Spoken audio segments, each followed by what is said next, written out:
ಒಟ್ಟಾರೆಯಾಗಿ ಕಾಂಗ್ರೆಸ್ ಸರ್ಕಾರ ರಾಜ್ಯದಲ್ಲಿ ಅಧಿಕಾರಕ್ಕೆ ಬಂದ ನಂತರದಲ್ಲಿ ರೈತರ ಪರವಾಗಿರ್ತಕ್ಕಂಥ ಯಾವುದೇ ನಿರ್ಧಾರಗಳನ್ನ ಈ ಕಾಂಗ್ರೆಸ್ ಸರ್ಕಾರ, ಸಿದ್ದರಾಮಯ್ಯ ನೇತೃತ್ವದ ಸರ್ಕಾರ ಮಾಡಿಲ್ಲ.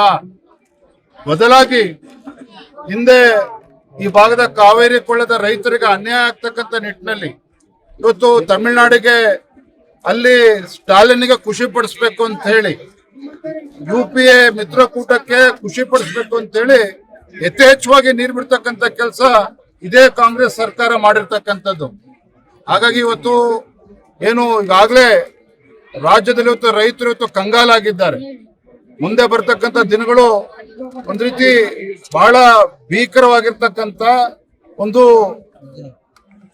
ಬಿಸಿಲನ್ನ ನಾವು ನೋಡ್ತಾ ಇದ್ದೇವೆ. ಪ್ರತಿ ಜಿಲ್ಲೆಯಲ್ಲೂ ಕೂಡ ಉಷ್ಣಾಂಶ ಕನಿಷ್ಠ 4-5 ಡಿಗ್ರಿ ಜಾಸ್ತಿ ಆಗ್ತದೆ ಅಂತ ನಾವು ನೋಡ್ತಾ ಇದ್ದೇವೆ. ನಾನು ತಾಯಿ ಚಾಮುಂಡೇಶ್ವರಿನಲ್ಲಿ ಪ್ರಾರ್ಥನೆ ಮಾಡ್ತೇನೆ, ಏನು ಮುಖ್ಯಮಂತ್ರಿಗಳು ಸಿದ್ದರಾಮಯ್ಯನವರು ತಮ್ಮ 16ನೇ ಬಜೆಟ್ ಅನ್ನ ಮಂಡನೆ ಮಾಡ್ತಾ ಇದ್ದಾರೆ. ರೈತರ ಪರವಾಗಿರ್ತಕ್ಕಂಥ ಒಂದು ಉತ್ತಮ ಬಜೆಟ್ ಅನ್ನ ಸನ್ಮಾನ್ಯ ಸಿದ್ದರಾಮಯ್ಯನವರು ಮಂಡನೆ ಮಾಡ್ಲಿ.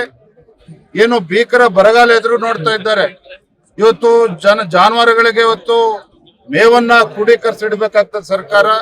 ಇವತ್ತು ಶುದ್ಧ ಕುಡಿಯುವ ನೀರು ಕೂಡ ಇವತ್ತು ಎಲ್ಲವನ್ನು ಕೂಡ ಗಮನಿಸಬೇಕಾಗ್ತದೆ. ಹಾಗಾಗಿ ಮಾನ್ಯ ಮುಖ್ಯಮಂತ್ರಿಗಳಲ್ಲಿ ಇವತ್ತು ಆಗ್ರಹ ಮಾಡ್ತಾ ಇದ್ದೇನೆ, ವಿನಂತಿಯನ್ನು ಕೂಡ ನಾನು ಮಾಡ್ತಾ ಇದ್ದೇನೆ. ಮುಂದಿನ ಬಜೆಟ್ ಆದ್ರೂ ಸಹ ರೈತರ ಪರವಾಗಿರ್ತಕ್ಕಂಥ ಒಂದು ಬಜೆಟ್ ಅನ್ನ ಮಂಡನೆ ಮಾಡಲಿ. ಮುಂದಿನ ದಿನಗಳಲ್ಲಿ ರೈತರ ಸಂಕಷ್ಟಕ್ಕೆ ಸ್ಪಂದನೆ ಮಾಡ್ತಕ್ಕಂಥ ಸದ್ಬುದ್ಧಿ ಆ ತಾಯಿ ಚಾಮುಂಡೇಶ್ವರಿ ಕರುಣಿಸ್ಲಿ ಅಂತೇಳಿ ನಾನು ಆ ತಾಯಿ ಚಾಮುಂಡೇಶ್ವರಿ ಪ್ರಾರ್ಥನೆ ಮಾಡ್ತಾ ಇದ್ದೇನೆ.